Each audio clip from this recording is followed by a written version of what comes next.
Haleluya bazalwane, siyanibingelela egameni lika Jesu Kristu waseNazaretha.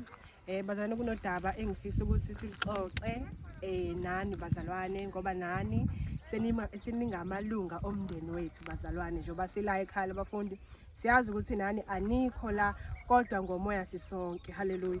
So bazalwane ke sike saba nokuhlangana ke sibuzana ukuthi yiphi enye indlela esingayenza ukuqhuba leli ivangeli lombuso ukuze basizakale bonke abantwana bakaNkulunkulu, ngoba bazalwane siyathanda ukuthi nifike sande sibe baningi. Haleluya.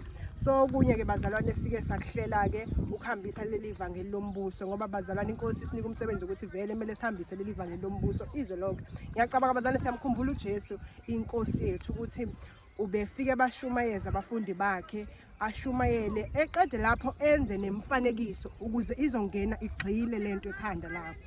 So nathi sihlelile ukuthi okay, ukuze izongena igxile ivangeli lombuso, ukudela konke, indaba yokudela konke, umyalo asinike yona inkosi yethu uJesu Kristu waseNazaretha. Ngiyakhumbula ukuthi sizwe sonke echaza kuLuke 9:23 wathi umuntu ethanda makazidele athabathe isiphambano sakhe angilandele. So bazalwane ke nathi usesizile umoya ongcwele sadela konke, sishunyayezilwe. Haleluya.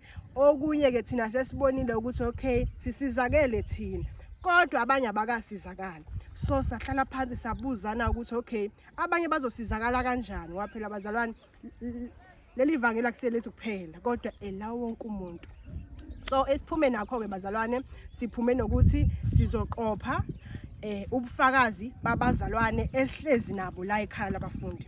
Indlela esobuqopha ngayo ke lobufakazi bazalwane, sizoqopha ubufakazi bomzalwane engakadeli konke, kuhambe kuvele noma esedele konke. Bazalwane nizojabulela kakhulu, kusazi istory sa movie sa uzokubetha nje ngendlela othanda ngayo nawe mzalwane, nje uzokujabulela kakhulu bazalwane.